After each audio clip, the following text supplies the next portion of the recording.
everybody, welcome back to Wrenching with Grandpa. Been dealing with some back issues lately, so it's been kind of slow. I had to take a day off from work to try to just have some downtime to give my back a chance to recuperate. I'm on the mend, but you know, when you get to be my age, nothing heals fast. And so, take care of yourselves. Let's see what's going on. Let's see if this thing is gonna run. You know, I recently jacked with the ignition spark plugs and all that stuff. It kind of had her messed up, and then I think we ran out of gas, but we put some 87 octane in her after conferring with my people.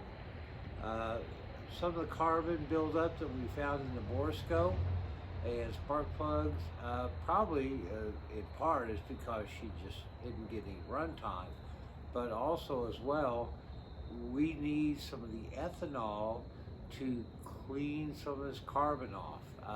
So I've dumped a couple of gallons of 87 octane in her. Let's see if she's gonna run.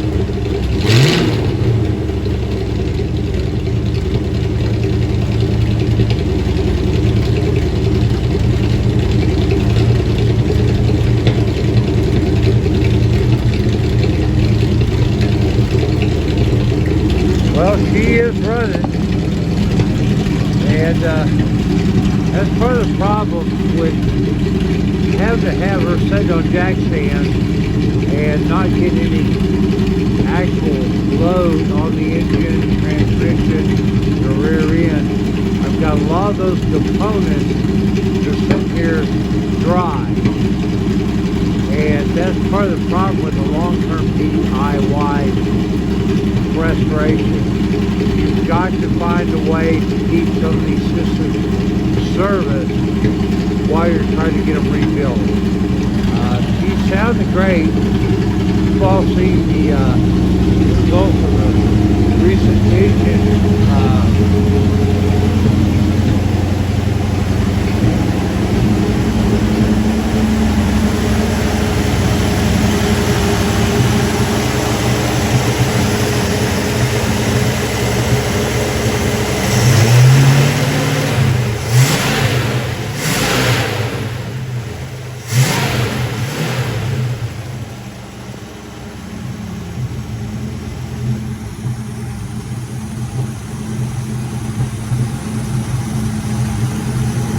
I think we're pretty solid here right now.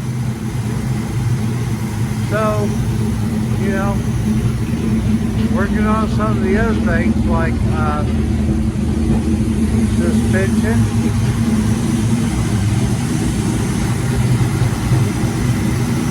Oh, she sounds so good. I really don't want to turn her off. She needs to run a little bit. So, if you guys are up to it,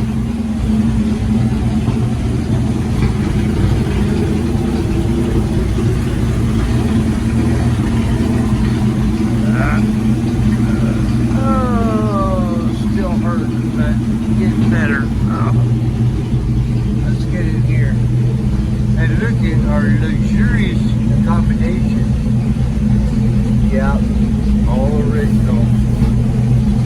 We're getting there, slowly but surely. Look at that. Fluid. More than work. That's alright. I intend on changing that and putting maybe an injection seat. Yeah, you know, James Bond kind of stuff. Ha ha.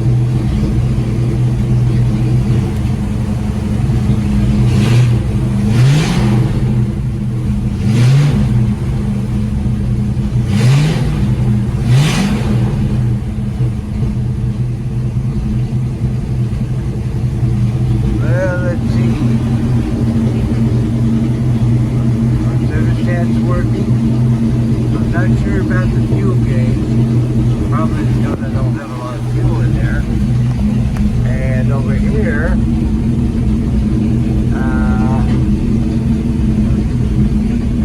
yes, the alternator is working, and the oil pressure is working. Speedo, no way. Well, obviously not, but I know it's already bad. The cables. So we'll deal with that later when we need it.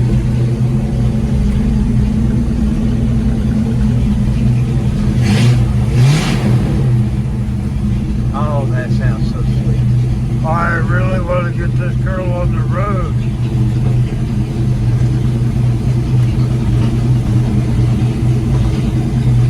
Alright, so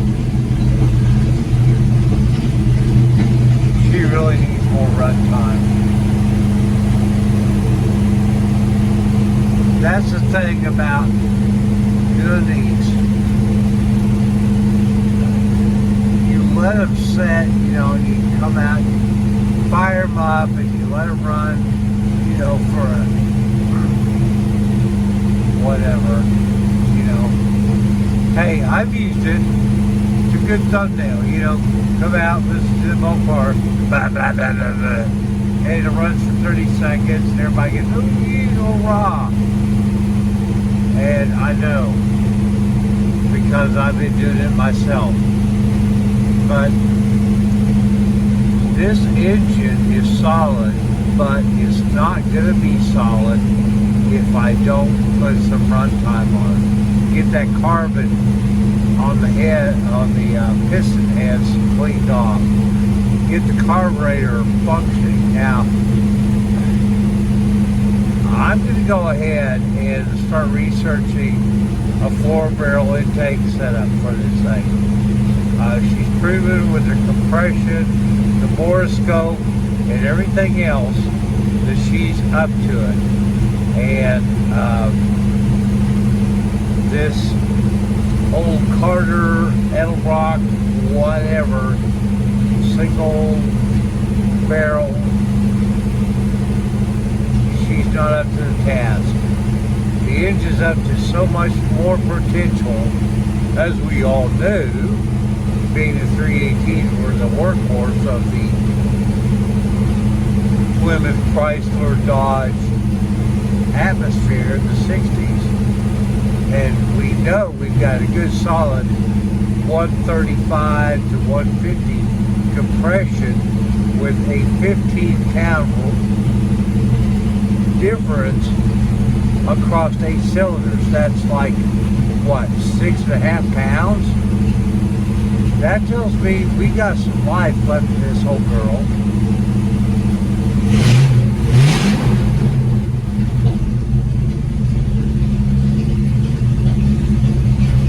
So we're going to try to take care of her, trick her up a little bit, give her maybe a little more HP, give her a sound, solid plan. We're continuing with some other things, and let's get to that right now. All right, girl.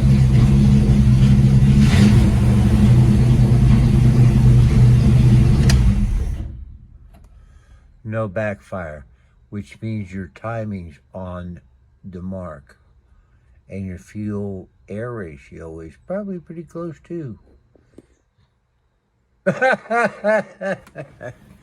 Oh, it's nice to say all these things and know they're true, but I had little to do with it. All right.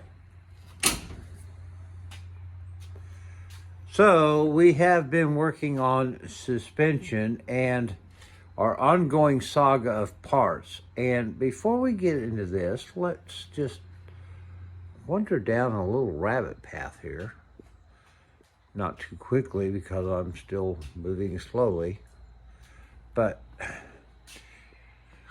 as you may have observed in the last few videos, I've kind of gotten on my little high horse, or actually, you know, my small pony, talking about car part quality, blah, blah, blah. Well, you know, my little voice in the forest isn't going to change the world. But I think as a collective, if we all reasonably try to shop the parts we're buying before we buy them, and I know, well, you buy the cheapest part, that's what you're going to get. You're going to get crap. But it's not much better if you buy, 2-3 grades up and you still get the same shit parts. Excuse my French. Sorry, this is not a kid-friendly video. They never are, because if I fall down, you're going to hear some things only you'd hear from a Marine or maybe a sailor. But I've been continuing to do the interior restoration and repairs and everything to the Daily Driver, the Power Tour classic car chase vehicle. And we're converting a mostly, I don't know what you'd call it, beige tan interior into a black and tan interior. Well, one of the things is that, and I'm not going to open the car up, it's disgustingly dirty. I detail cars every day, and my poor girl, she gets no love. But the front seat side panels, where your seat control modules, buttons, and all that doodads and stuff, and mats the side of your seat bolster and all that set. Well, mine are trashed, and they're in the original tan color, and I'm doing the update and going to more of a textured black tan combo. So I ordered from one of my favorite, or most oftenly used online providers, Part Geeks, this. And it's a combo kit. You get both parts in one package for the left and the right front seats. Now these are in a like gray, charcoal gray, whatever they call it. And here's the amazing part, because like I said, I've been ranting and raving about getting parts from China and God knows where, and none of the parts numbers match up. Look at this.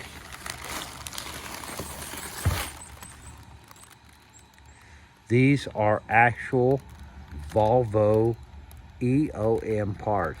These are the real thing, not some Chinese knockoff or 3D printed bullshit some guy in his garage is doing in Taiwan. I am totally impressed and just wonderful. About $100, but it was going to cost me more than that if I'd gone to the Toyota dealer, or not Toyota.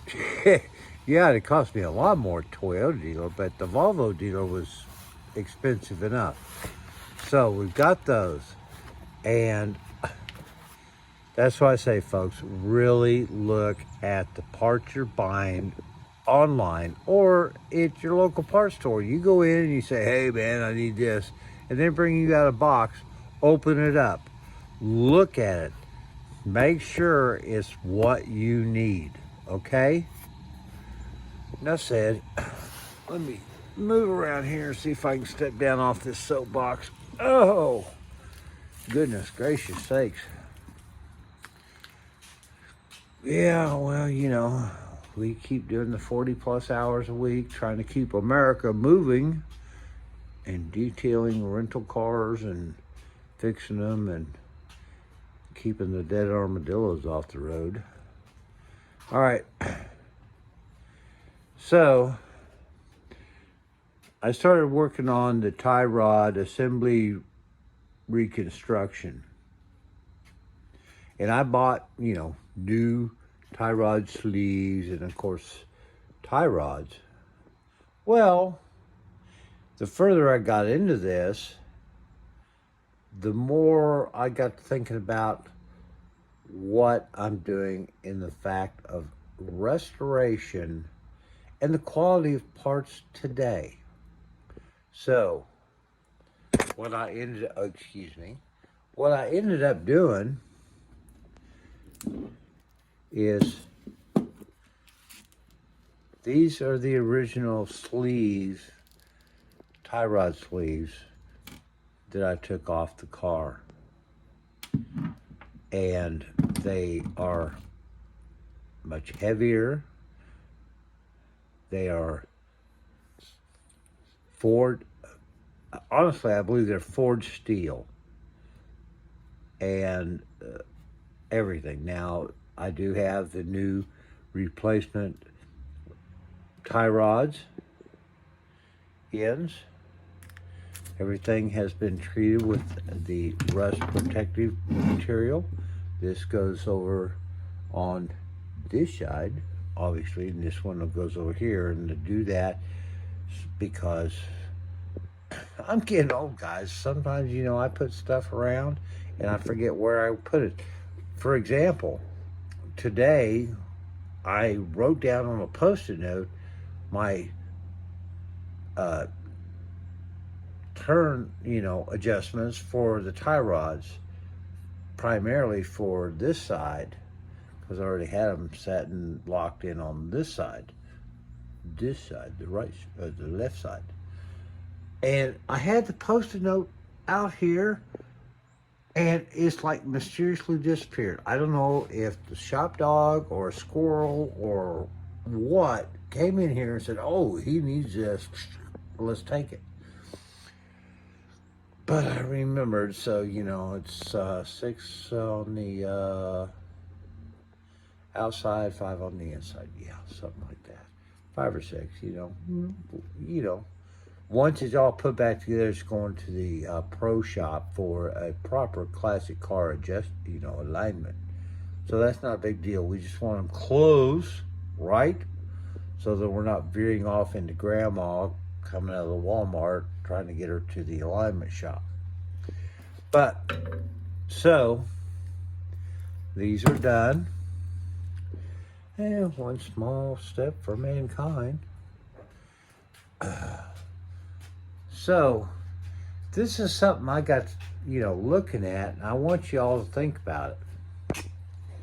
In taking the existing hardware out of the suspension, I came across something and realized that this car has been kind of semi worked on to, you know, maintenance, restoration, I don't know what you'd call it. The folks I bought it from, they were semi wrenching. My buddy Kenneth,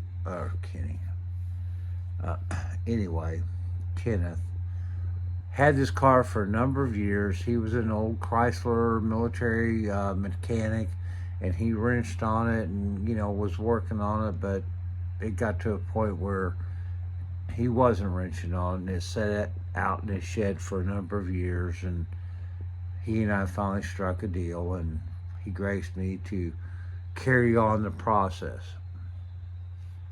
At some point, either during or before, and honestly I think probably shortly before, his acquisition of the car out of the Midwest in the mid-70s, early 80s, I don't remember exactly, there had been work done on the car. Some of it okay, some of it like really, as you may have seen from some of our previous videos. But anyway, getting off the rabbit trail. Stripping out the old tie rod ends. Let me pick this thing up. Now, these were the tie rod ends that came off of it. And based on what the upper and lower ball joint conditions were in when I stripped those out, I said, you know, we're going to do it all. And it just makes sense. The car's set for a number of years. But I want you to look at this. I've cleaned this up. It's not perfect, but I mean, it's representative. I don't know how old this tie rod end is. I would have to say it's probably at least 10 to 15 years old. But it's in damn decent shape. The thing was that the boot was just dry rotted off of it. It got stuff down inside of it. And so, you know, I've been putting the PB blaster in it and working around, and she's still tight. I think with a little bit more cleaning, this is still a good part. So this is the whole point. Stripping this out and, you know, rebuilding stuff, make sure you check all of the parts you're pulling off of it to replace. As I'm finding, some of the parts that I'm pulling off are actually in better condition and a better quality part than what I bought to replace them with. And if you can rehab quality parts versus using substandard parts,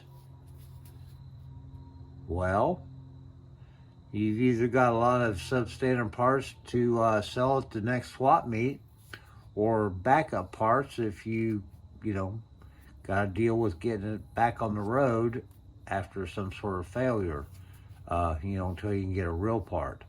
But I'm just really surprised. And I've still got to check these other ones out, but hey, if I don't have cracks or, you know, anything that would indicate that these are not solid pieces, they'll go in the scrap pile. If they're quality and still tight like this one, hey, they go in the parts bin, because you never have enough parts, especially when you're dealing with old Mopars. So, something to think about, boys and girls. Don't throw them away till you know they're not usable. Because with this girl, I'm having to reuse a whole lot of parts. Thank you for joining me. Hope you all have a great week, what's left of it. I hope my back stops hurting, because I got too much to do. Got lots of cars, get ready, take care of my team at my job. And there's always more things to do down here at the Hacienda de Cuda. Bye-bye. Thank you, everybody. Please consider subscribing, liking, comments. Help out the algorithms, because I don't know what's going on, but people keep telling me that, you know, the algorithms. So do I need to massage something, or what do you do to get this thing all working? Thanks, guys. Love you. See you soon. Bye-bye.